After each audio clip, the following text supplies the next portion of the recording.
Einen recht schönen und warmen, den haben ja wir schon, aber trotzdem ein herzliches Willkommen an alle, die hier heute Abend sind. Auch diejenigen, die wir über den Bildschirm begrüßen dürfen, wollen wir begrüßen und euch Gottes Segen wünschen mit uns zusammen hier, wenn wir zusammen anbeten und wenn wir den Vortrag von Dave heute hören werden. Welchen Unterschied mache ich? So ungefähr ist das Thema heute. Bevor wir einsteigen, habe ich zwei Bekanntmachungen. Falls noch Kinder da sind hier im Raum oder irgendwo im Kinderzimmer, die auch ohne Eltern betreut werden können, der Gemeindeleiter hier vor Ort mit seiner Frau wird die Kinder dort auf dem Volleyballplatz betreuen. Ich glaube, so eine Betreuung hatten eure Kinder noch nie. So, und dann möchten wir auch noch einmal darauf hinweisen, wir haben ja die Ausstellung hier im Esssaal. Sie ist ja schon die ganze Zeit da gewesen, aber falls jemand heute zum ersten Mal da ist und diese Ausstellung noch nicht gesehen hat, der sollte heute Abend vorbeigehen, denn morgen wird sie abgebaut werden. Also heute Abend ist die letzte Gelegenheit, diese Ausstellung zu sehen. Ja, wir wünschen auch Dave und Bruce heute Abend Gottes Segen und viel Kraft und Mut, das zu sagen, was der Herr euch aufs Herz gelegt hat. Wenn wir auf Gott hören wollen, dann gibt es ja auch gewisse Bedingungen, Vorbedingungen. Und ich möchte uns auf einen Psalm hinweisen, Psalm 42, der uns sehr bekannt ist, nehme ich an. Da spricht David wie folgt: Wie der Hirsch lechzt nach frischem Wasser, so schreit meine Seele Gott zu dir. Meine Seele dürstet nach Gott, nach dem lebendigen Gott. Wann werde ich dahin kommen, dass ich Gottes Angesicht schaue? Meine Tränen sind meine Speise Tag und Nacht, weil man täglich zu mir sagt, wo ist denn dein Gott? Daran will ich denken und ausschütten mein Herz bei mir selbst, wie ich ein Herzog mit großer Schar, mit ihnen zu Wahlen zum Hause Gottes, mit Frohlocken und Danken in der Schar derer, die da feiern. Und dann richtet er sich zu sich selbst und sagt: Was betrübst du dich, meine Seele, und bist so unruhig in mir? Harre auf Gott, denn ich werde ihm noch danken, dass er meines Angesichts Hilfe und mein Gott ist. Dreimal wiederholt David diese Bitte in Psalm 42 und 43. Was betrübst du dich, meine Seele? Was bist du so unruhig in mir? Kennt ihr das? Eine unruhige Seele, die nicht zur Ruhe kommen will. Das sind die Vorbedingungen, wenn wir Gott hören wollen, wenn wir uns selbst sehen wollen in seinem Licht, dann muss es einmal still werden in uns. Wenn wir seine Liebe erfahren wollen, dann muss es einmal still werden, sodass wir ihn hören. Brennan Manning erzählt eine Geschichte von einem Mönch, der zu einem Rabbi kam. Manchmal ist es ja auch umgekehrt, dass der Rabbi zum Mensch geht. Aber in diesem Fall war der Mensch zum Rabbi gekommen und sagte: Ich höre den Herrn nicht reden. Ich höre ihn nicht. Und der Rabbi macht ein kleines Experiment mit diesem Mensch. Und ich möchte das heute mit euch auch machen. Ich brauche einen Freiwilligen. Ich habe eigentlich schon wen Gedanken, ja, der vielleicht auch nicht freiwillig kommen wird, aber hier ist einer, okay. Du darfst auf die Fragen antworten, die ich dir sagen werde, okay?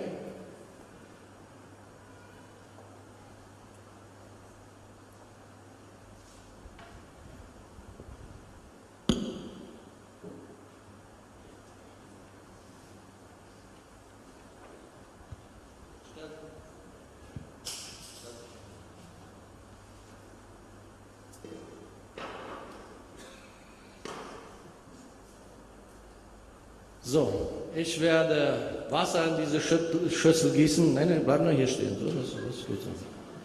Ich werde Wasser in diese Schüssel gießen und es wird deine Aufgabe sein, hineinzuschauen und zu sehen, was du siehst. Sagst mir, was du siehst. Schau, kannst dich rüberbücken und schauen. Was siehst du?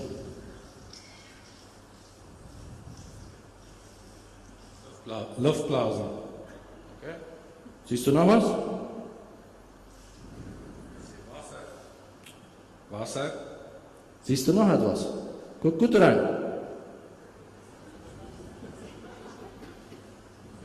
Da ist ein bisschen Schmutziges noch drin. Ja. Vom letzten Regen. Schau noch mal.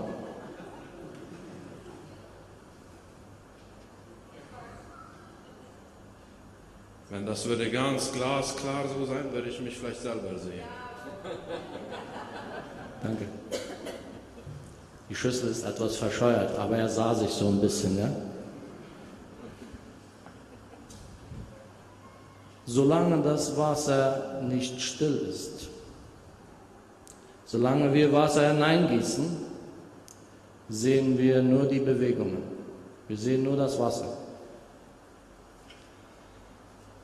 Solange wir nicht zur Ruhe kommen, sehen wir nur die Unruhe in uns.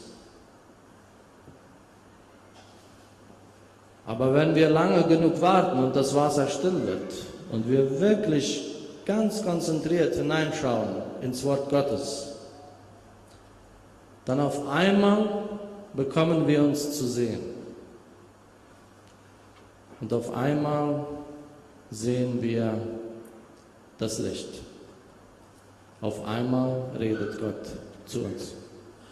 Das wünschen wir auch heute Abend für uns alle. Gott segne uns darin. Wir wollen jetzt die Anbetungszeit haben und ja, bitte Ben.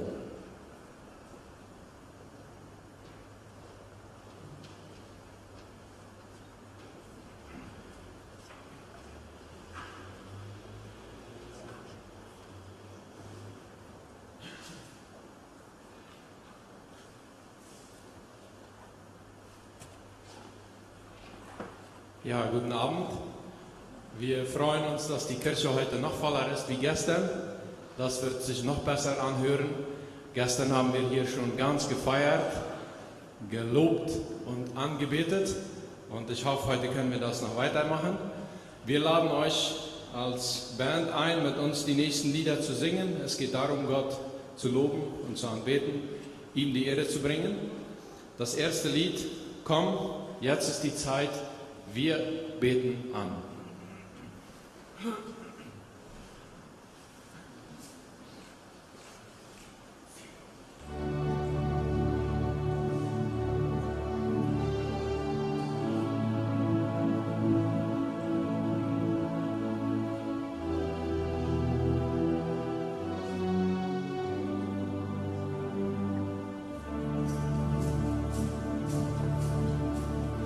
Komm, jetzt ist die Zeit, wir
ist besser, im Hause Gottes zu sein, wie 1000 Jahre irgendwo weit ab und irgendwo in einem anderen Palast.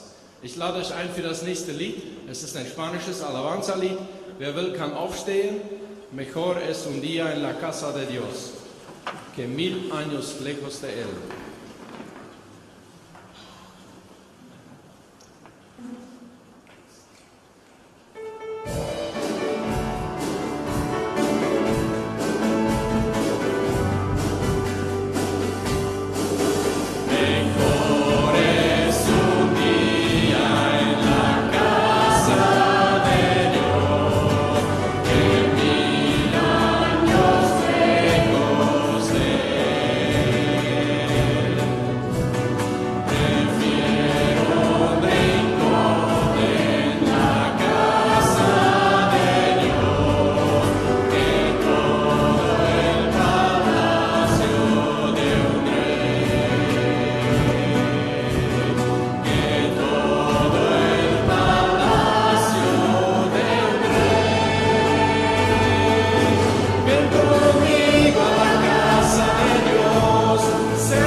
Das hört sich gut, wenn ihr singt. Bitte schön, wer will, kann sich hinsetzen. Wer jetzt schon müde ist. Wie tief muss Gottes Liebe sein? Er liebt mich ohne Maßen.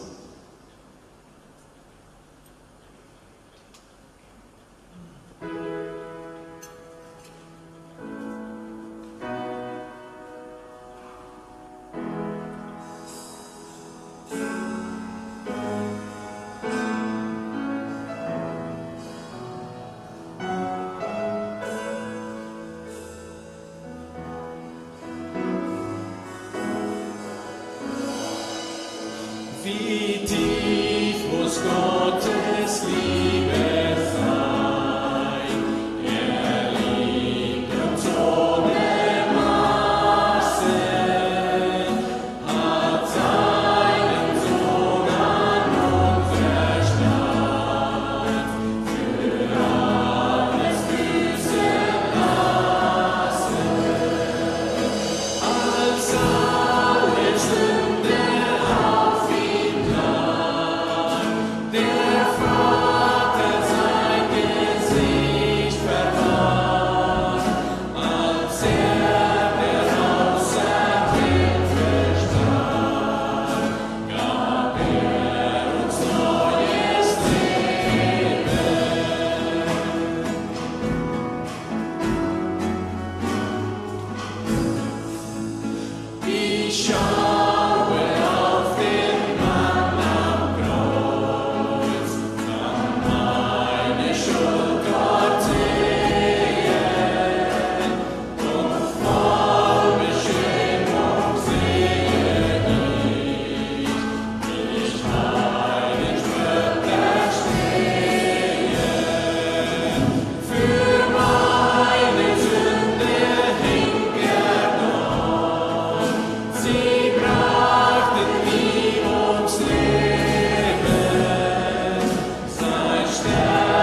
dir für diesen wunderbaren Abend.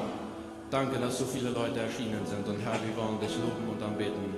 Dir sei alle Ehre. Dir gehört alles. Und wir danken dir, dass du uns lieb hast und dieses Große für uns getan hast. Dir die Ehre dafür. Amen. Vater, ich komme jetzt zu dir. Als dein Kind laufe ich in deine Arme. Welches gute Gefühl können wir dabei erleben, wenn wir in Gottes Arme uns fallen lassen dürfen?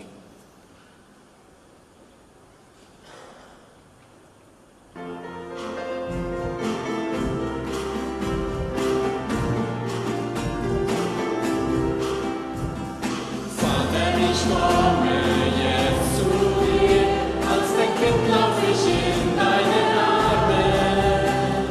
Vater, du bist für mir der Vater. Vater, bei dir bin ich zu Hause. Vater, bei dir berge ich mich. Vater, bei dir finde ich Ruhe. Oh mein Vater, ich liebe dich.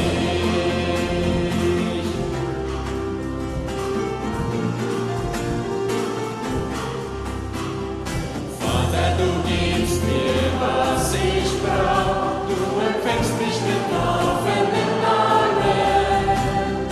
Du füllst all meine Sehnsucht aus Liebe wahr. Vater, bei dir finde ich zu Hause. Vater, bei dir berge ich mich. Vater, bei dir finde ich Ruhe. Oh mein Vater, ich liebe dich. Noch einmal die erste Strophe.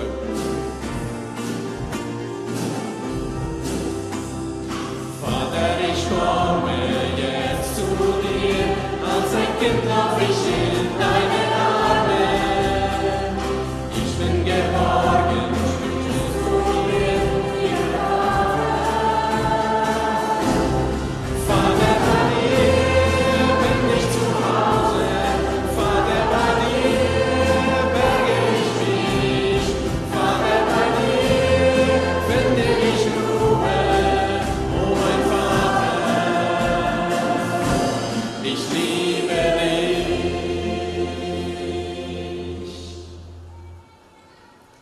Öffne mir die Augen, ich will Jesus sehen.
zum Abschluss wollen wir noch unser Mottolied einmal singen.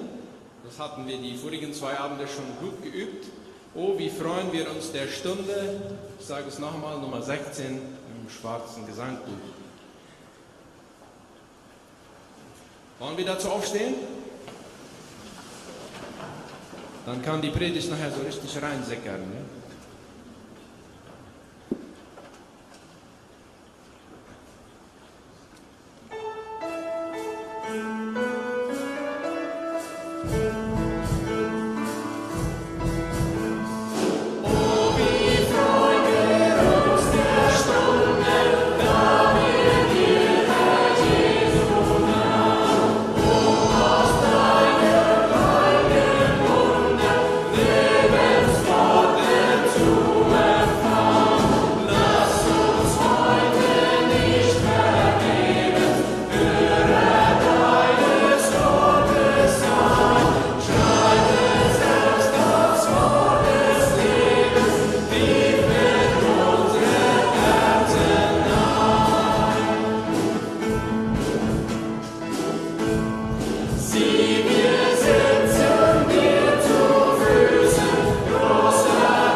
großartig.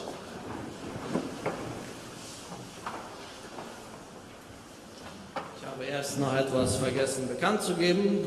Dort bei der Ausstellung liegen auch so Tischkalender, die darf man dann gerne mitnehmen, solange der Vorrat da reicht. Ja, und jetzt sind wir bis zum Vortrag und ich lade Dave und Bruce ein, nach vorne zu kommen. Ich würde gerne für euch noch beten. I would like to pray for you yet and then you're ready to go. I hope so. Jesus, wir danken dir für deine Liebe, die du uns so vielfach ausgeschüttet hast in unser Herz. Wir danken dir für das, was wir in diesen Tagen bereits hören durften und dass du zu uns gesprochen hast. Und so bitten wir dich auch heute Abend, öffne du unser Herz, unsere Ohren, dass wir verstehen. Ich bitte dich für Dave, dass du ihn ausrüstest mit der Kraft deines Geistes, dass du ihm die Freiheit gibst, uns das zu sagen, was du uns sagen möchtest. Und ich bitte dich für Bruce, dass du ihm viel Weisheit schenkst und Konzentration für die Übersetzung. Amen.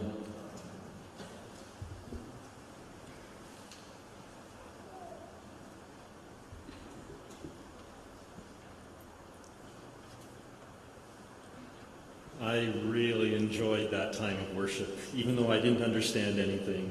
Ich genieße das so sehr anzubeten, obwohl ich fast nichts verstehe. It was just wonderful to hear you greeting God in such a wonderful way. Wunderschön, euch zu erleben, wie ihr Gott anbetet. And I think before we start, I need you all to stand up. Okay. Ich denke, bevor wir anfangen, wollte ich euch bitten, aufzustehen. We've greeted God. Now I want you to turn around and greet each other. Vielleicht können wir uns Go ahead, turn around, umdrehen und greet each gegenseitig other. uns zu begrüßen.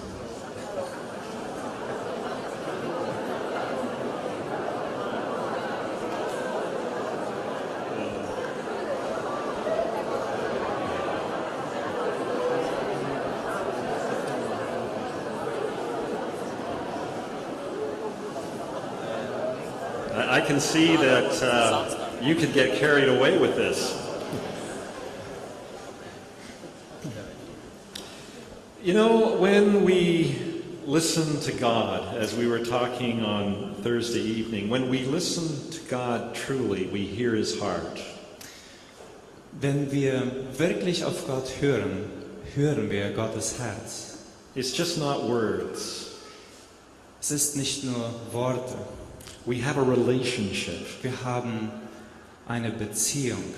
And when we have a relationship, we begin to experience the difference Jesus really makes.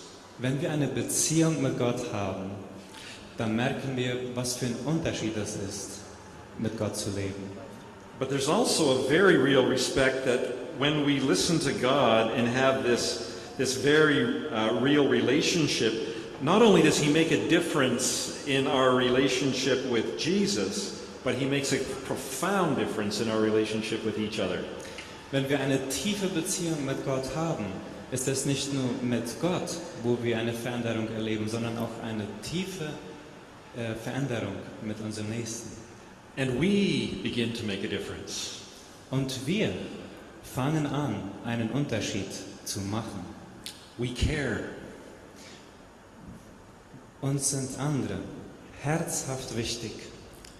You know, when I think of the people that have made a difference in my life, Wenn ich an die Menschen denke, die in meinem Leben einen Unterschied gemacht haben, I think of people like Mrs. Pierce. ich denke an Menschen so wie Frau Pierce. She was my Sunday school teacher when I was 12. Sie war meine Sonntagsschullehrerin, als ich 12 war. I remember on one occasion I was sick. Ich erinnere mich an einen Moment, wo ich krank war.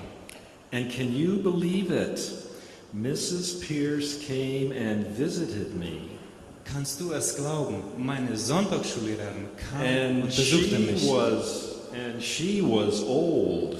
Und sie war alt, schon At least 31. mindestens 31. But I was a preacher's kid, and nobody came and just visited me.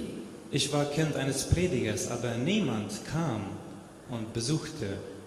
Mrs. Pierce was one of those people that was just safe, you know.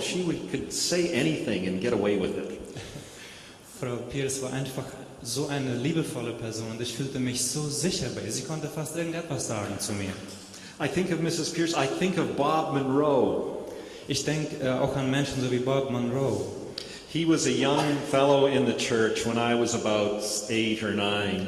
Er war ein junger Mann in der Kirche, als ich 8 oder 9 war. And he used to drive Volkswagen Beetles. Und er fuhr Volkswagen. He always had 2 or 3 of them apart in his yard. Er hatte mehrere davon in seinem Hinterhof. But Bob took us as a Sunday school class. There might have been maybe 8 or 9 of us boys. Er nahm uns als Sonntagsschulklasse vielleicht 8 oder 9 Kinder. And we'd all pile into his Beetle. Und wir alle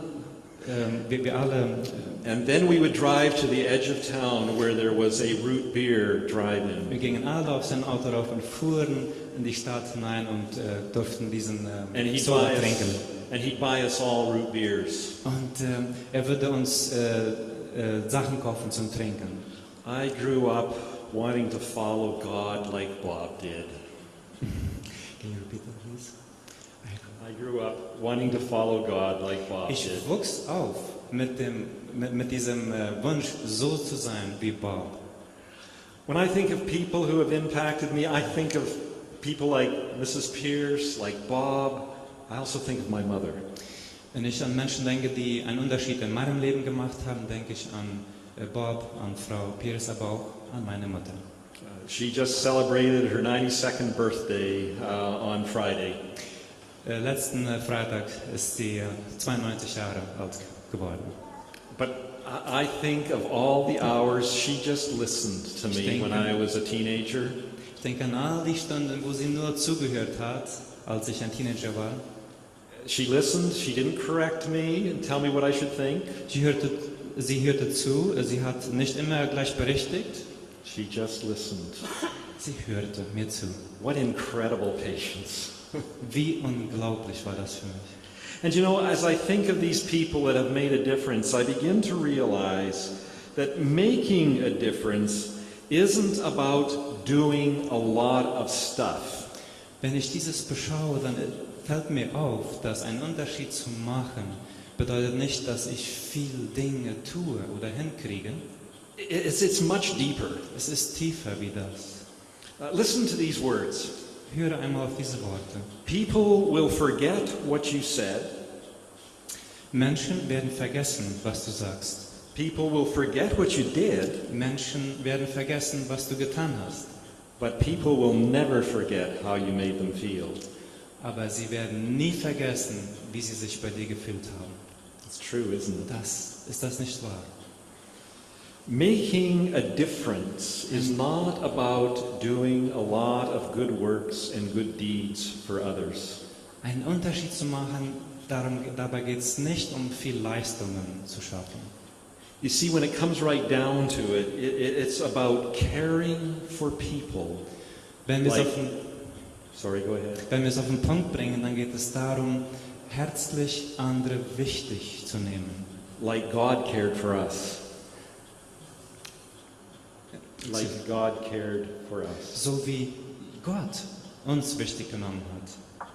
You see, when we truly love others, Wenn wir wirklich andere lieben, a power is unleashed that we do not understand. eine Kraft wird ausgelöst.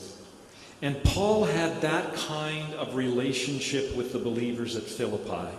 Und der Apostel Paulus hatte diese Art von Beziehung mit den Christen in Philippi. He had made a huge difference in their lives. Er hatte einen großen Unterschied gemacht in den Philippern. And in his letter to them, you can see why. Und wenn wir den Brief lesen, dann sehen wir warum. It isn't so much what he did as how he did it. Es ist geht es nicht so sehr darum, was er machte, sondern wie er das machte. He cared for them. Er nahm ihn ernsthaft wichtig. He enjoyed them. Er genoss sie. So let me just surface a few things this evening that could enable us to follow in his steps. 4 Schlüsselgedanken, die sich dabei ergeben. And then I want to tie this together at the end in terms of listening to God. Dann will ich das am Ende zusammenbinden, diese Gedanken, und sehen, was es damit zu tun hat, auf Gott zu hören. The first key to making a difference Der erste is... Schlüssel, Go ahead. um einen Unterschied zu machen, Is to be grateful for the good in people. ist dankbar zu sein für das Gute in den Menschen. And you can turn to Philippians chapter 1 because that's where we're going to be this evening. Und ihr könnt Philipper Kapitel 1 aufschlagen und da werden wir weitermachen zusammen. But Paul says, every time you cross my mind, I break out in exclamations of thanks to God. Paulus sagt, jedes Mal, wenn ich an euch denke, dann muss ich für euch Danke sagen. You see, Paul remembered the good things. Paulus hat sich an das Gute in den Menschen erinnert. He remembered the good times. Er hat die guten Zeiten erinnert mit den Philippern. And my question for us is, what do we remember? What's our default? Meine Frage an uns ist, was ist unser Standard? Woran erinnern wir uns normalerweise, wenn wir an Menschen denken? When people come to mind, what do we think about? What's our tendency? Wenn gewisse Menschen an unsere Gedanken kommen, woran denken wir zuerst? Do we dwell on the good experiences that we've had with people or the difficult ones? Erinnern wir uns gerne an die guten Erinnerungen oder an die schweren Erinnerungen mit diesen Menschen? When Paul wrote this, I want you to know that he had not had a good time in Philippi to begin with. Als Paulus diesen Brief schrieb, hatte er keine gute Zeit in Yet he Philippi. says, I thank God every time I remember you. Und trotzdem schreibt Paulus, ich danke Gott jedes Mal, wenn ich an euch denke. I mean, he could have focused on the past. He could have focused on the fact that he was arrested illegally. Er konnte daran denken und sich daran erinnern, was an die schwere Zeiten. He could have focused on the fact that he was whipped and beaten. Er konnte sich daran erinnern, dass er geschlagen wurde. He could have focused on the fact that they had humiliated him. Er konnte sich daran erinnern, dass sie ihn erniedrigt hatten. That they had arrested him illegally and thrown him into prison. Dass sie ihn ins Gefängnis genommen haben. But he says, I thank God every time I remember you. Und er sagt, danke Gott, als er an sie denkt. He chose to focus on the good things. Er entschloss sich, an das Gute in den Menschen sich zu erinnern. Now, I don't know, but maybe in the past there has been a parent or a sibling who has deeply hurt you. Ich weiß nicht, wie es dir geht, aber vielleicht kann es sein, dass in der Vergangenheit ein Eltern oder ein Partner hat dich tief verletzt. And as a result, to this day, you are holding on to that hurt, and you cannot enjoy them. You cannot care for them. Bis heute merkst du kannst nicht loslassen und dir fällt es schwer, sie ernsthaft wichtig zu nehmen. Malcolm Muggeridge once said, a man who becomes conscious of a past injustice is apt to be conscious of little else. Ein Mann, der sich an den Verletzungen der Vergangenheit erinnert, kann sich fast nicht an den Guten erinnern. So the fact is, pleasant memories are a choice. Das bedeutet, dass unsere Gedankenwelt, unsere Erinnerungen sind.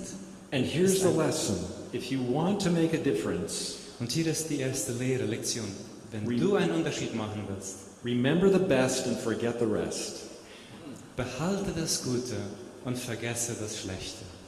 Now note, I'm not saying that you deny the hurts that you've had. Ich sage damit nicht, dass wir das Schwere verdrängen aus unserer Vergangenheit. You really have to work them through. It's something the Bible calls forgiveness. Das ist eine Zeit, wo wir das durcharbeiten und die Bibel nennt es Vergebung. But that's another sermon. Und das ist noch eine Predigt über Vergebung. But one thing that really has spoken to me in a time when I was struggling with someone who had hurt me deeply.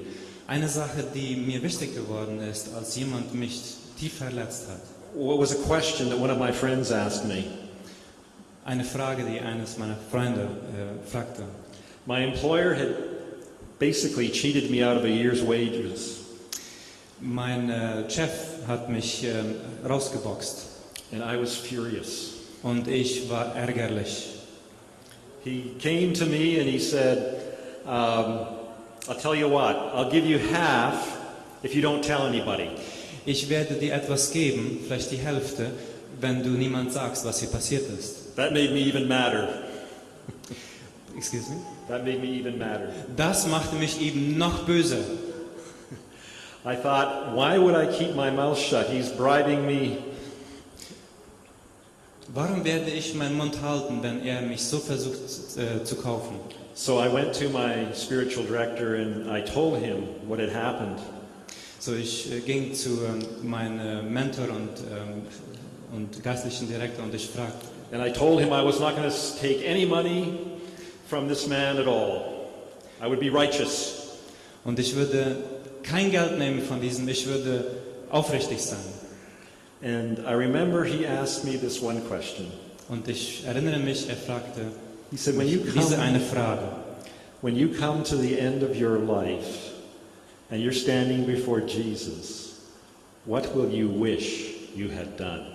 Und er fragte mich, wenn ich am Ende des Lebens ankomme, was würdest du getan haben wollen? I didn't like that. Ich mochte das nicht. But it helped me see the truth in the best possible way.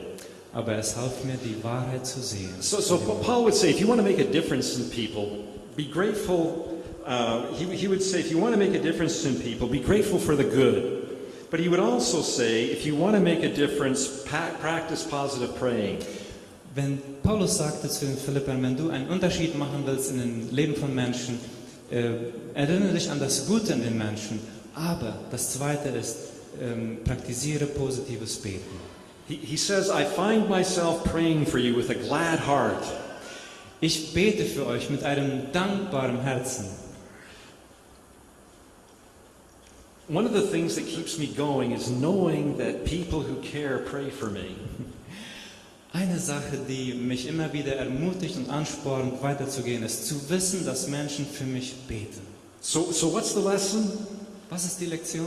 The lesson is the quickest way to change a relationship from bad to good is to start praying for them.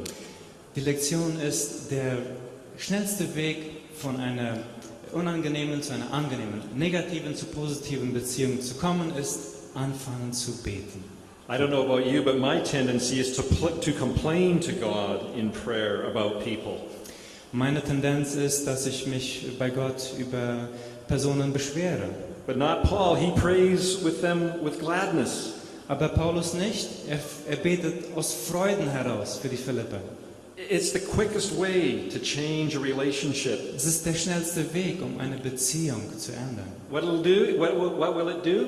Was wird es tun für uns? Two things. Zwei Dinge. It will change your attitude and it will change them. Es wird deine Einstellung ändern, aber auch die Personen, für die du betest, ändern. I dare you to do this. Ich bitte euch, dieses zu tun. I dare you to take that person that really irritates you and start thanking God for the good in them and praying for their good. Ich mache euch Mut für diese Menschen und für das Gute an diesen Menschen, für eine Veränderung zu beten. Watch what happens. Und schaue, was Gott tun wird. Look at Paul here. He says he prays that they will grow in love. Verse 9. Paulus sagt, er betet, dass sie in Liebe wachsen würden. He prays that they will discern what is best. Verse 9. Sorry, can you repeat that? He prays that they'll do what is best. Dass die Philipper das Beste tun würden. That they'll do the right thing. Dass sie das Richtige tun würden. And that they will live well and demonstrate the fruit of righteousness. Und dass sie würden aufrichtig und gerecht leben. So very quickly, if I'm wanting to make a difference in people, I'm grateful for the good and I practice positive praying. So wenn ich einen Unterschied im Leben von Menschen und in Beziehungen machen möchte, suche ich das Gute in den Menschen und ich bete für sie positiv. Now the third point here is a little more challenging. Der dritte Punkt ist etwas mehr herausfordernd. If we want to make a difference in people, we need to be patient with their progress. Wenn wir einen Unterschied machen wollen in anderen Menschen im Leben, dann sind wir geduldig mit den Fortschritten. You see, Paul made a difference because he looked at their future, not just their past.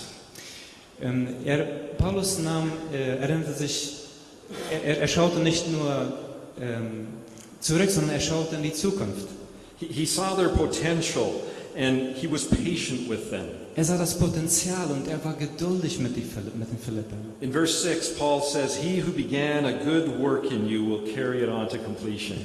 In Vers 6 von Kapitel 1 sagt Paulus, derjenige, der in euch das gute Werk angefangen hat, wird es auch vollenden. Basically what Paul was saying is whatever God starts, he finishes. I didn't get that. Okay, whatever God starts, he finishes. Thank you for your patience with me too. No problem. We'll get through this together. We will. Und Gott sagt, was immer er anfängt zu machen, wird er auch vollenden. You know, God doesn't make a bird and just give him half a wing. Gott spricht nicht nur etwas und er lässt es. There are no unfinished flowers or stars. Da ist nichts Inkomplettes bei den Sternen. Alles ist komplett gemacht worden. He puts the finishing touches on everything he does and then he says it's good. Er bringt alles zur Vollendung, vollbringt alles und sagt, es ist gut. And the Bible says that when Jesus Christ starts working in your life, he's going to complete what he started.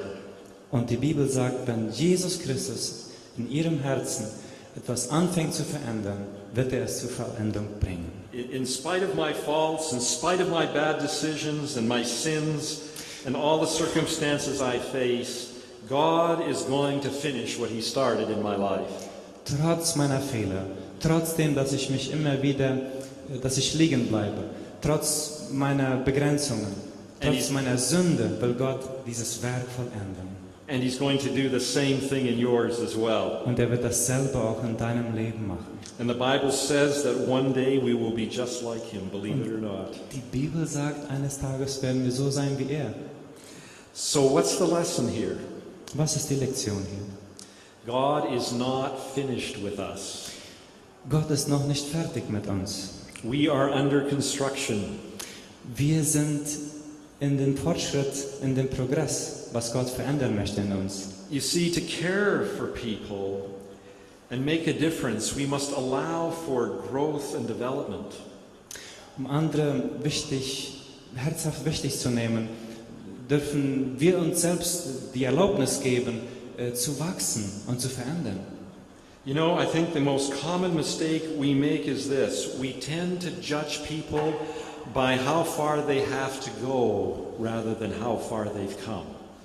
So viele Mal merken wir, dass ein Standard bei uns, eine natürliche Tendenz ist, Personen zu beurteilen, was sie gemacht haben, was sie nicht gemacht haben, anstatt was sie schon hingekriegt haben. I remember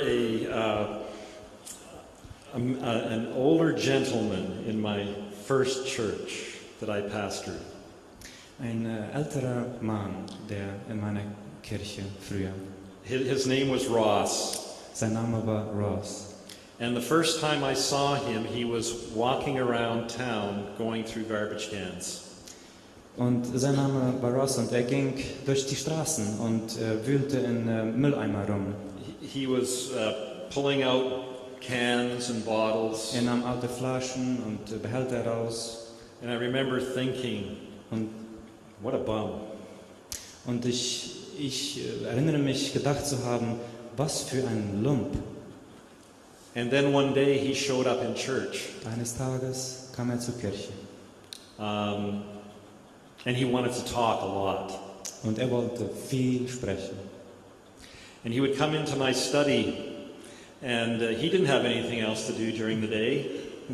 Und er kam in dem Bibelstudium zu mir und er hatte sonst nichts zu tun am Tag. And he would want to talk. Und er wollte viel sprechen. And I have to be honest with you and say that I wasn't feeling like I cared very much.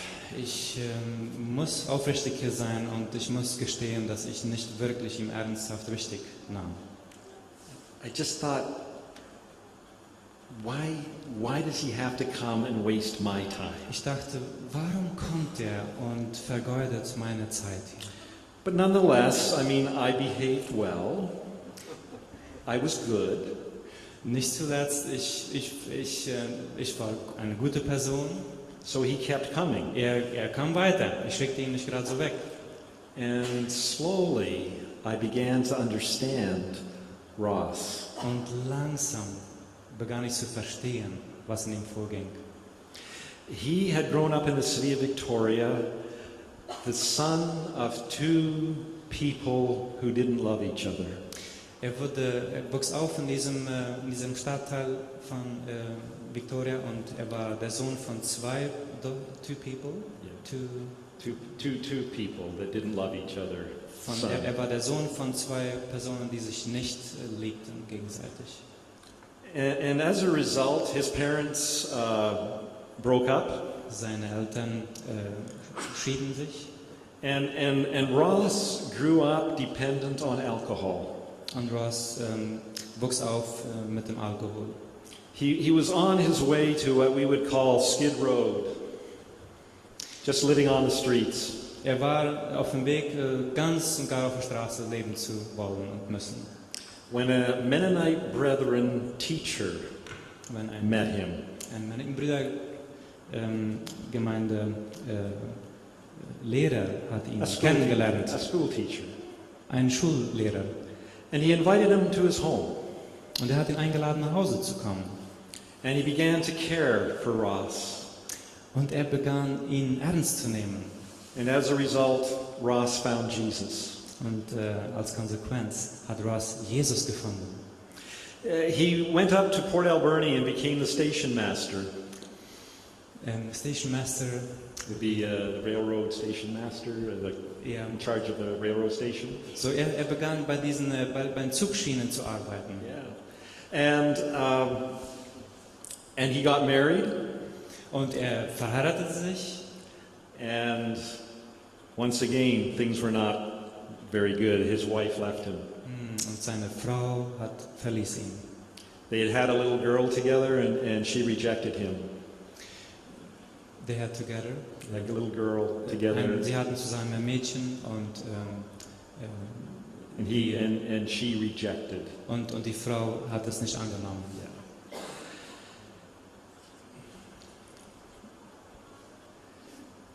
I found out that for Ross,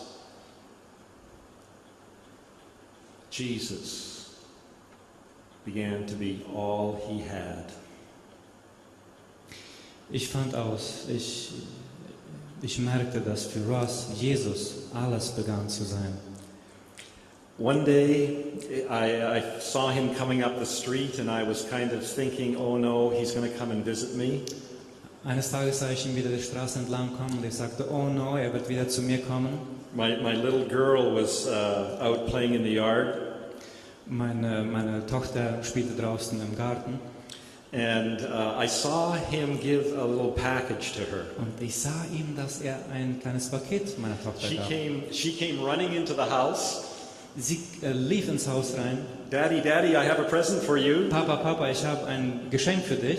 And then she said, well, it's not for me, but I'm not supposed to tell. She said, that man gave it to me to give to you. So, das ist nicht für dich. Es ist nicht für mich, aber ich sage das niemandem. Ich werde das dir geben. So I opened up the package. Ich machte das Geschenk auf. And here was a shirt. Und da war ein T-Shirt. Ross was trying to give it to me in a way that I wouldn't know. So, Ross wollte mir das geben in so einer Art, dass ich das nicht merken sollte, dass er es mir gegeben hatte. It was only about 3 sizes too big. Es war nur 3 Nummern zu groß für mich. But Ross would keep coming to my office, and he would show me poems that he'd written about Jesus. Als Ross zu meiner Officina kam, zu meinem Büro in der Kirche, zeigte er mir Gedichte, die er geschrieben hatte. And I found out what he was doing, going around through all the garbage cans. Und ich fand aus, was er machte in den Mülleimern. In Canada, I'm not sure what it is like here, but if you get empty cans and bottles, you can take them to the return depot and get some money for them. So, ich weiß nicht, wie es hier läuft, aber in Kanada, wenn man die leeren Behälter zurück zum Geschäft bringt, kriegt man dafür Geld. So over 3 years, he'd been collecting bottles and cans and taking them to the bottle depot to get money. So über 3 Jahre hat er diese leeren Behälter weggebracht und hat dafür Geld bekommen. At the end of 3 years, he bought the youth group a speedboat with skis. A speedboat? A speedboat, a powerboat. A powerboat. A powerboat. So nach den 3 Jahren Water hat die skiing. Jugend ein Boot mit einem Motor geschenkt. The day came when Ross passed away. Der Tag kam, als er starb. And I got to tell you, I had the privilege of taking his funeral. Ich hatte das Vorrecht, das Begräbnis zu leiten. Do you know what? It was the hot time of summer, well, or winter, whatever you want to go. It was a hot time of year, and the church was packed. Es war ein heißer Sommertag und die Kirche war überfüllt. So I ask you, was Ross a bum or a trophy of grace? Ich frage euch, war Ross wirklich ein Lump oder ein Gnadenpreisträger? I'd look at how far Ross had to go. I had no idea of how far he'd come. Wenn ich zurückdenke, dann sehe ich, wie weit Ross gehen musste, um auch Gnade zu erleben. You want to make a difference? Just care for people. Wenn du einen Unterschied machen willst du, dann nimm Menschen herzlich. He was grateful for the good in their lives. Dankbar zu sein in das Gute in ihrem Leben. He practiced positive praying. Ross hat positiv gebetet He was patient with their progress. und war geduldig mit den Fortschritten der Christen. And that brings me to the last thing here. He also loved them from the heart. Und der vierte Punkt, was ich erwähnen möchte, um in dem Leben von Menschen einen Unterschied zu machen, ist, Menschen vom Herzen heraus zu lieben. In verse 7 it says that he said, "It's right for me to feel this way about all of you, since I have you in my heart." Paulus schreibt, es ist richtig für mich, so zu fühlen, dankbar und froh über euch zu fühlen, weil ich euch in meinem Herzen habe. What does it mean to have somebody on your heart? Was bedeutet es, jemanden in deinem Herzen zu haben? You see, loving from the heart isn't just about doing good for them. Aus dem Herzen heraus zu lieben, dabei geht es nicht nur darum, gute Sachen zu vollbringen, Leistungen zu machen.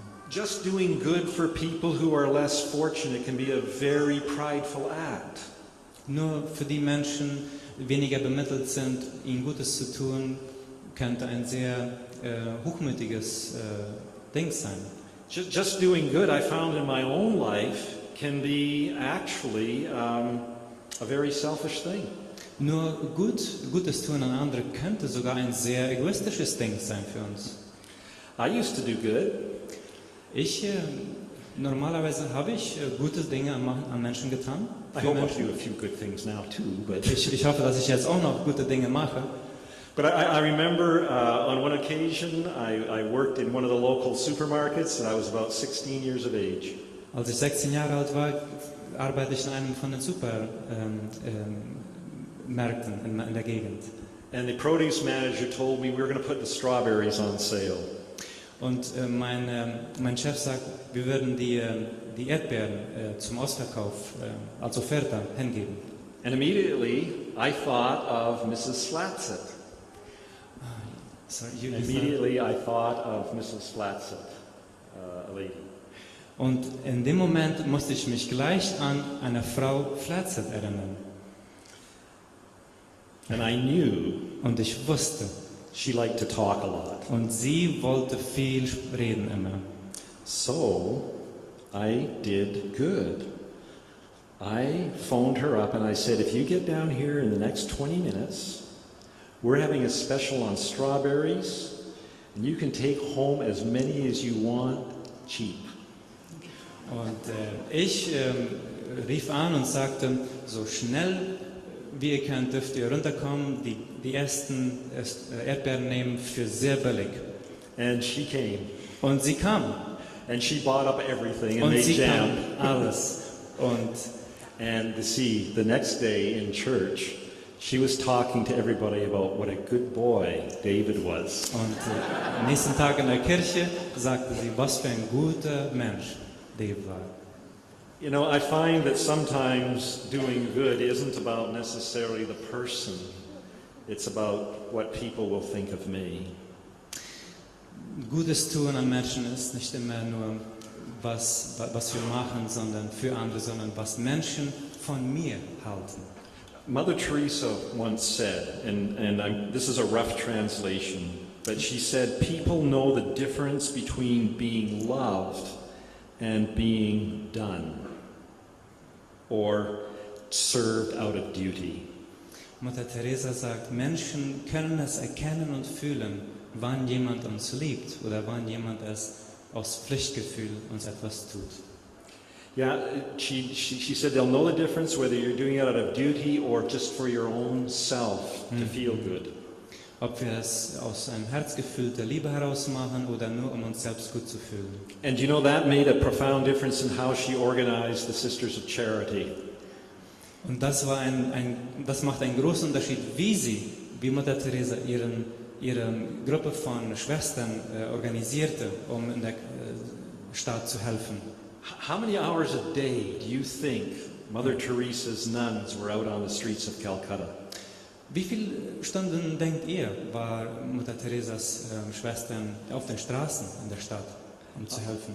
Often when I ask that question, people will say, well, they were out there, you know, like 24/7, all the time. Viele denken, die waren die ganze Zeit, den ganzen Tag auf der Straße, um zu helfen. But you know what? Mother Teresa would not allow the sisters out on the streets for more than 3 hours a day. Mutter Teresa hat ihren Schwestern gesagt, ihr dürft nicht länger als 3 Stunden auf den Straßen anderen Menschen helfen. Why? Warum? Well, they let God, these nuns, they let God love them in the morning as they gathered for worship. Diese Schwestern mit Mutter Teresa ließen Gott, hörten auf Gott. Sie ließen Gott, sich selbst lieben von Gott morgens. They loved each other as they did their chores together. Sie liebten einander, als sie die Haushaltssachen machten, Hausarbeiten. They received the affirmation of God as they would worship together through the day. Sie warteten auf Gottes Zusagen, während sie Gott anbeteten, während des Tages zu Hause. Until their hearts were overflowing with the goodness and love of God. Bis ihre Herzen übersprudelten mit dem Guten, was Gott in ihnen reinlegte. And then they went out on the Und streets. dann gingen sie auf die Straßen. And people knew the difference. Und Menschen fühlten und erfuhren den Unterschied. But you say, how do you love those that even when you understand them, they're unlovable? Wie liebt man Menschen und sogar wenn wir die Menschen würden verstehen, aber die sind trotzdem, scheinen die uns so nicht liebenswürdig. When we get to the place where we have nothing left to give, we can quit, right? Wenn wir zu einem Punkt kommen und sagen, jetzt können wir nichts mehr tun, wir brechen ab, oder? Wrong. Falsch. When our love runs out, Jesus' love keeps on through us. Wenn Verse unsere 8. Liebe ausläuft, Gottes Liebe liebt uns immer noch durch uns zu anderen. You and I have no excuse to ever quit loving, to ever quit caring, to ever quit understanding from the heart. Wir haben keine Ausrede, um jemals irgendwann abzubrechen, aufzugeben, andere nicht mehr lieben zu können oder zu wollen. Because God's love is a love that lasts. Weil Gottes Liebe bleibt. You don't work it up and grit your teeth and say, I'll love them even if it kills me. Die Liebe arbeitet man nicht auf und man zerknirscht nicht seine Zähne dabei. It'll kill you. Es wird dich töten. No, this love is a gift. Liebe ist ein Geschenk. And do you know what I have found in my own experience? Weißt du, was mir wichtig geworden ist in meinem eigenen Leben? When I am fearful and frustrated and angry with people, wenn ich ängstlich und ärgerlich mit Menschen bin, I find I have to go away to some quiet place and simply listen to God. Ich merke, dass ich in dem Moment mich einfach absondere zu einem stillen Ort, wo ich einfach auf Gott hören kann. And when I come to Him, like I said on Thursday night, with a heart of surrender and a heart of stillness, I hear God.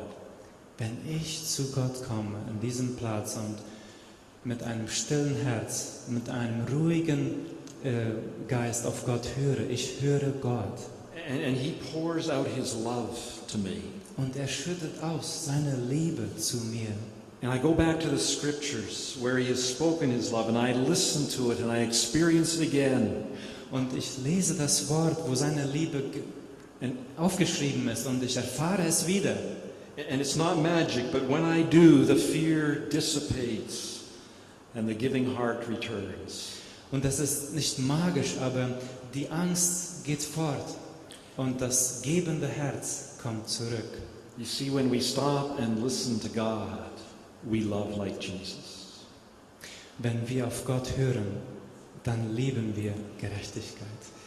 You want to make a real difference, then I would say let's respond to people like Paul did. Wenn du einen Unterschied machen willst, einen wirklichen Unterschied, lasst uns mit Gott zusammen, mit Paulus zusammen antworten. And the secret of making that difference is to be filled with God's love, stopping and letting him tell us, that's listening, how he cares. Und auf Gott zu hören, auf ihn zu warten und uns füllen zu lassen und zu hören, wie sehr Gott uns liebt. I don't know where you're at on your journey. I don't know where you're at on your journey. Ich weiß nicht, wo Sie sich befinden an Ihrem Lebensweg. Maybe the Lord is challenging you this evening to just begin to be grateful for the good in people. Vielleicht möchte Gott dich berufen und neu ermutigen, anderen Menschen Gutes zu tun. Maybe He's encouraging you to start praying for people who have hurt you. Vielleicht ermutigt Gott dich an diesem Abend für anderen zu beten, positiv. Maybe He's saying it's time to be patient with their progress. Vielleicht hat Gott dir heute Abend wichtig gemacht, dass du geduldig sein darfst mit jemandem und seine Fortschritte. Whatever He's saying, I know He's saying we need to love them from the heart. Was immer zu dir spricht, ich weiß, dass Gott sagt, wir müssen andere Menschen aus dem Herzen heraus lieben. And I just say, let's love like Him. It's not enough just to do good. Let's really care. Das ist Lieben wie Jesus. Und das ist nicht nur Gutes tun, das ist ernsthaft wichtig nehmen anderen.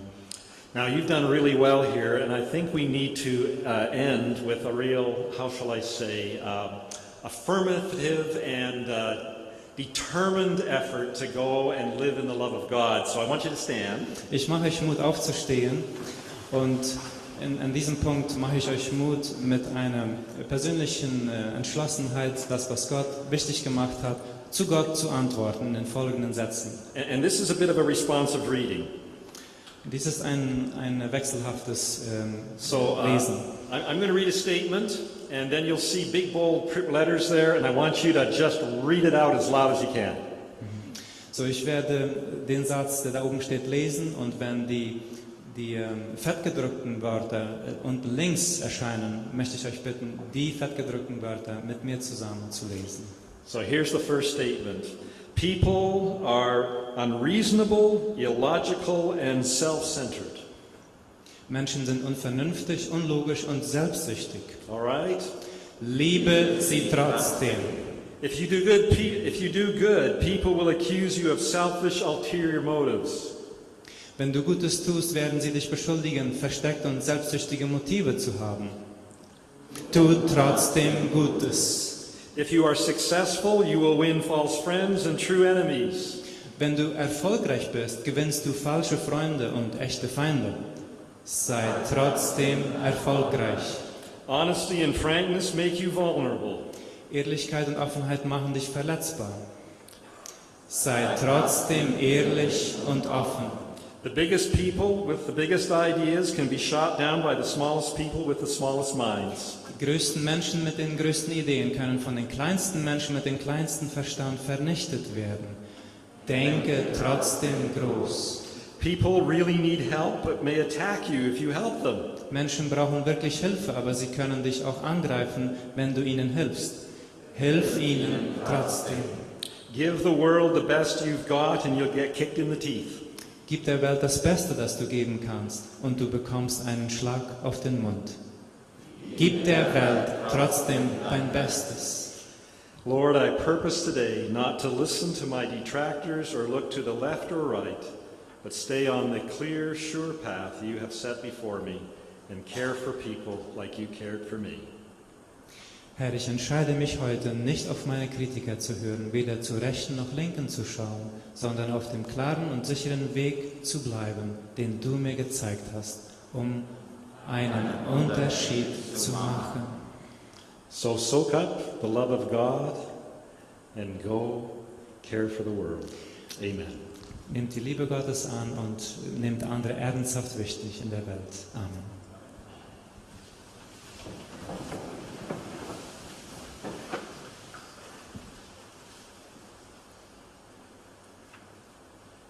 Wir danken Dave für den Vortrag und Bruce für die Übersetzung, und damit ist der Abend hier dann geschlossen. Wir laden zu morgen um 9 Uhr hier ein zum Gottesdienst und wollen mal sehen, ob die MBG Philadelphia nicht rot wird, wenn das da oben auch alles voll wird. Ja? Gute Nacht.